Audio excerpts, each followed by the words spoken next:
अब ये पहुंच गए वेलकम टू लाखा मंडल। यहाँ से 5 किलोमीटर है, चक्राता 73, टाइगर फॉल 52। तो अपना लाखा मंडल चलते हैं। और ये मंदिर की एंट्री है कुछ इस टाइप की।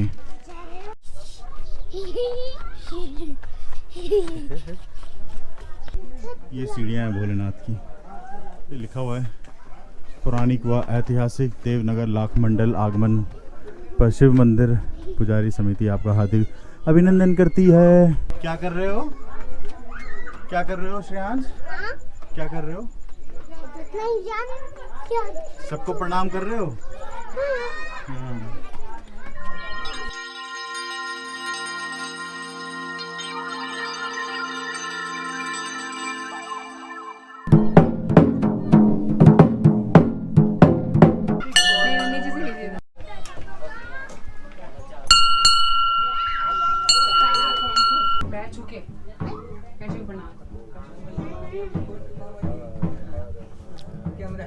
अच्छा, कैमरा अंदर नहीं है ना। अब ये जो निशान है ना, वो माता पार्वती के पैरों के निशान है। जय माता।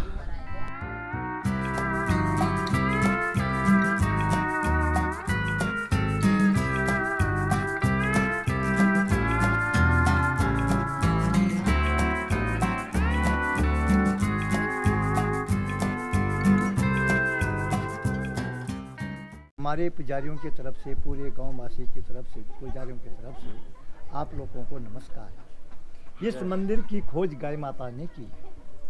गाय माता एक जमुना नदी पार से एक महाराजा की आती थी। मंदिर के अंदर जाके शिवलिंग पे दूध की धार चढ़ा के अभिषेक पूजा करती थी। आज हम मंदिरों में जाते हैं, पूजा करते हैं, नमन करते हैं, ये सब गाय माता की देन है। गाय माता के शरीर के अंदर रूम रूम में 33 कोटि देवी देवताओं का वास है।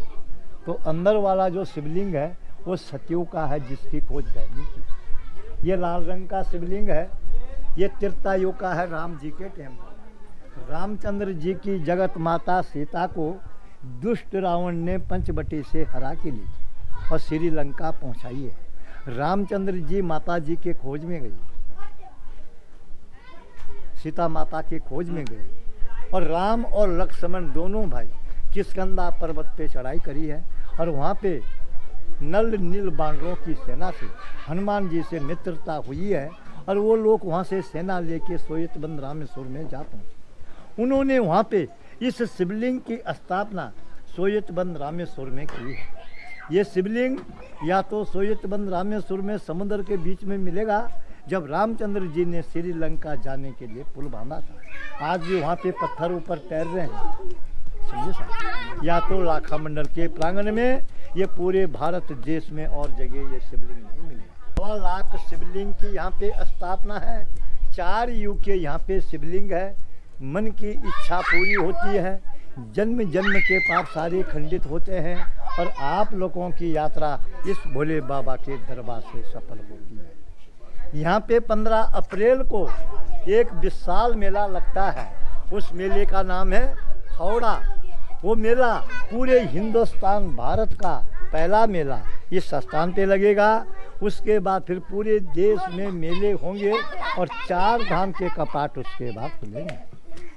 जिस बेटी की शादी हो जाती है, बच्चे नहीं होते हैं, जिस बेटी की शादी नहीं होती है, यहाँ पे महाशिवरात्रि में, फरवरी में महाशिवरात्रि होती है। उस दिन यहाँ पे लोग बाग वर मांगने आते हैं, और 60 और 70 साल माँ का बेटा हुआ। ये शक्ति आज भी है यहाँ पे।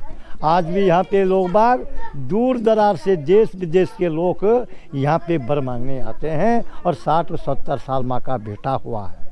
ये शक्ति आज भी है यहाँ पे। अब आप लोग आगे चलेंगे, मैं आपको आगे दिखाऊंगा।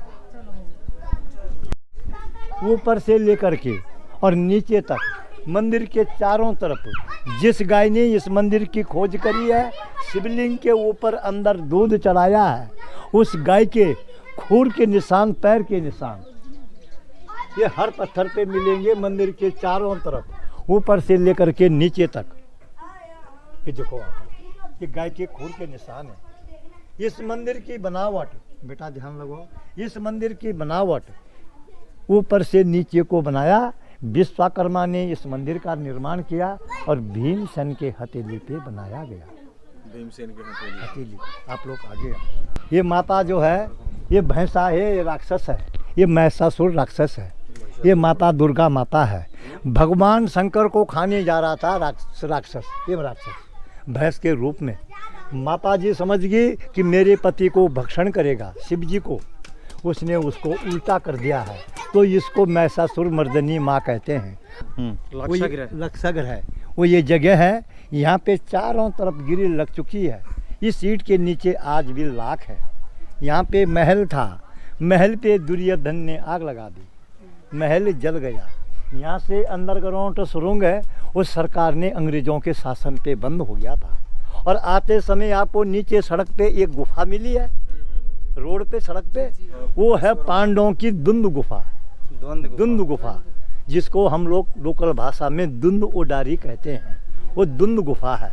विदुर ने यहाँ से सुरंग बनाई और पांडव लोगों को उस गुफा से बाहर निकाला। उसके अंदर जाएंगे आप लोग, गुफा के अंदर आप लोग सुरंग में जाना। सुरंग में जाके आपको इतना छोटा शिवलिंग मिलेगा, ऊपर शेष नाग का आकार होगा। उसके ठीक सामने से जो सुरंग है वो आपके चक्रअवतार नाग थाप के बीच में एक विराट खाई है, विराट राजा विराट, जहाँ पे पांडव लोगों ने नौकरी करी है। उसके अंदर फिर उसी के बगल में दूसरी सुरंग है, वो आपके कुरुक्षेत्र में निकलती हरियाणा में, जहाँ पे महाभारत की लड़ाई शुरू हुई है। उसके अंदर तीसरी सुरंग है, वो आपके केदारनाथ बद्रीनाथ निकलती है, जहाँ से पांडव लोग स्वर्ग लहनी गए। अब आप लोग आगे बढ़ना बेटा।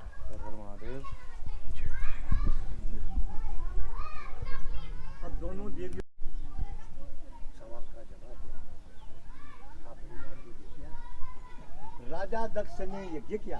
आपके पिताजी राजा दक्ष, हिमाचल के राजा, हिमालय के राजा दक्ष, वो हिमालय में रहता था जैसे शंकर जी, और अपने बेटी और जवाई को नहीं बुलाया।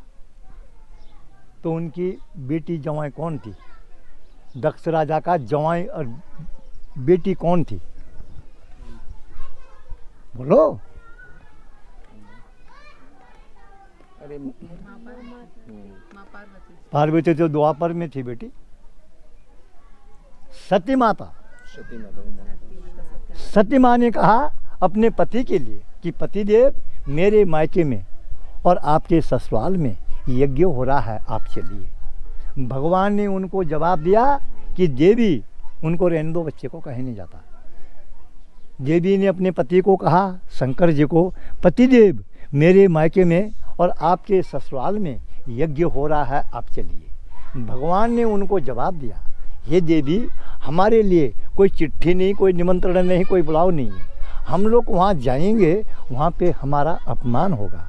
सती माँ ने अपनी पति की बात नहीं मानी, उनकी आपस में लड़ाई झगड़ा हो गया। तो तुम्हारा भी अपने पति के साथ लड़ाई झगड़ा होता है ना? होता है कि नहीं होता? क्या चुप क्यों रह गई? मन में तो आ रही कि झगड़ा होता है, पंडित जी से क्या बोलो। सती माँ का झगड़ा होता रहा। सती माँ ने कहा कि मैंने तो मायका जाना ही जाना है, तो आ या ना आ। तो सती माँ ने अपने पति की बात नहीं मानी, वो अपनी मायका चले गई। वहाँ जाके उसने अपने पिताजी के लिए सभा के बीच में नमस्कार किया और दक्ष राजा ने अपनी बेटी का नमस्कार स्वीकार नहीं किया। उसको फिर अपने पति की याद आई, मेरे पति ने सत्य वचन बोला था, वहाँ जाएंगे तो अपमान होगा। उसको क्रोध आया। किसको क्रोध आया बेटी? जुबान खोलो ना। सती माँ को क्रोध आया, हवन कुंड में कूद पड़ी और भस्म हुई। शंकर भगवान को पता लगा मेरी धर्म पत्नी भस्म हो चुकी है, उसको भी क्रोध आया। उसने अपने सिर से जटा उखाड़ी, पृथ्वी पे पटका और वीर और भद्र भगवान पैदा हुआ। सतयुग में इनका रूप है वीर और भद्र, और दोनों देवी का रूप है सतयुग में सती माँ का। फिर त्रेता युग आया, राम जी का अवतार। त्रेता युग में इनका रूप है जय और विजय, और आपका रूप है दुर्गा माँ का। फिर द्वापर आया, कृष्ण जी का अवतार। द्वापर में इनका रूप है द्वार और पाल, और आपका रूप है पार्वती माँ का। अब ये कौन सा युग है? कलयुग। कलयुग में ये भगवान है, इसका हीरे मोती का मुकुट है, देखो आप। और ये राक्षस है, इसके खोपड़ी पे मुंडी है, ऊपर मसान का निशान। इनकी स्थापना करी है। ये शिवलिंग का नाम है मंडलेश्वर महादेव के नाम से। ये चारों तरफ 4 मठ है, इनके ऊपर शिवलिंग की वो स्टोर में रख दी। भीम है, अर्जुन है, सदैव है, नकुल है, चारों भाई बड़े भाई की रक्षा कर रहे हैं कि हमारे बड़े भाई के कार्य में कोई बाधा ना पड़े। इस शिवलिंग का नाम है मंडलेश्वर महादेव और स्वयं ये धर्मराज युधिष्ठिर महाराज के रूप में यहाँ पे विराजमान है। मंडलेश्वर महादेव इसका नाम है। इसका नाम क्यों पड़ा मंडलेश्वर महादेव? हमारी पट्टी है, हमारे लाखा मंडल के अंतर्गत में 24 गांव आते हैं। 24 गांव के बीच में जिसकी मृत्यु होती थी, वो लेडीज है या पुरुष है या जवान है या बूढ़ा है, उनकी डेड बॉडी यहाँ लाते थे। पुजारी अपने घर से गंगा यमुना जल लेके आते थे, मंत्र द्वारा उस पर जल का छीड़ा मारा, मरा हुआ आदमी जीवित होता था। ब्राह्मण देवता उसको अपने हाथों से दूध भात खिलाता था। ये शक्ति थी बेटा यहाँ पे। ये रेखा ये जो है पश्चिम को है। इस बड़े मंदिर की पूजा मुंह जो है पूर्व को उत्तर को है और इस शिवलिंग का रेखा ऊपर को है, मुंह ऊपर को है। तो ये मंडलेश्वर महादेव के नाम से हैं। और आप लोग किधर से परिक्रमा यहाँ तक करेंगे, ये पार्वती माँ का रूप है और यहाँ से नमन करके फिर वापस होंगे। ये शिवलिंग है अद्भुत शिवलिंग चिंताहरण महादेव, अद्भुत शिवलिंग चिंताहरण महादेव। इस भगवान के दर्शन करने से सारी चिंता दूर होती है। ये शिवलिंग है पारदर्श शिवलिंग। पारदर्श शिवलिंग का क्या मतलब है? जैसे आपस में तुम्हारा प्यार है, अपने माता पिता से बच्चों से प्यार करते हैं, वैसा प्यार आपका अपने अंदर समा लेता भगवान जी। इसके अंदर आपका बेटी प्रतिबिंब दिख रहा है, थोड़ा आगे बढ़ो, दिख रहा है ना? थोड़ा निकालो बेटा, इधर जल घेरो, इधर को घेरो जल। आपका प्रतिबिंब दिख रहा है, ये आप लोगों का प्यार अपने अंदर समा लिया भगवान जी ने। ये शिवलिंग है अष्टदल शिवलिंग। इसके 8 कोने हैं गुरुजी चारों तरफ। राजा सगर के 60,000 बेटे थे। राजा सगर के 60,000 बेटे थे और कपिल मुनि ने उनको श्राप दिया और सारे भस्म हुए।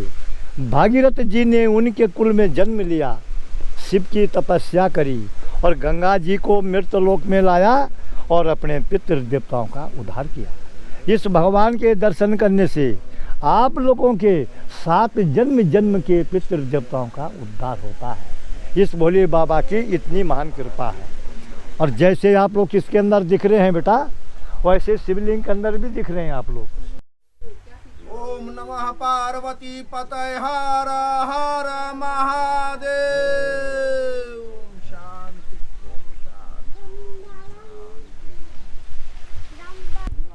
ये शिलालेख की कॉपी है। आज तक इसको कोई पढ़ नहीं पाया है। इसका अध्ययन अभी चल रहा है। देखिए कोई पढ़ सकता है तो, बट ये बहुत मुश्किल है पढ़ना। इसका कोई भी अब तक अक्षर पहचान में नहीं आया। ये पढ़ नहीं पाता है कोई भी अभी। तो फिलहाल हम लोगों के दर्शन तो हो गए हैं। तो ये लाखा मंडल मंदिर था, आपने डिटेल में देखा कि पुजारी जी ने सारी चीज़ें। अब हम फटाफट अपने घर के लिए वापस निकलेंगे या कुछ घूमते फिरते वापस निकलेंगे। और अगर आप आना चाहते हैं तो ज़रूर आइएगा, मैं इस यहाँ के लिंक डिस्क्रिप्शन में डाल दूँगा। यहाँ पर आके आप ज़रूर दर्शन करिए एक बार भोलेनाथ का। हर हर महादेव। और हाँ, आपने इस वीडियो को लाइक तो किया ही नहीं है, तो अगर आपको ये वीडियो पसंद आई है तो लाइक ज़रूर करना। नए हैं तो सब्सक्राइब करिए, कमेंट करके जाइएगा। हर हर महादेव। तो फिर मिलते हैं आपसे। हर हर महादेव।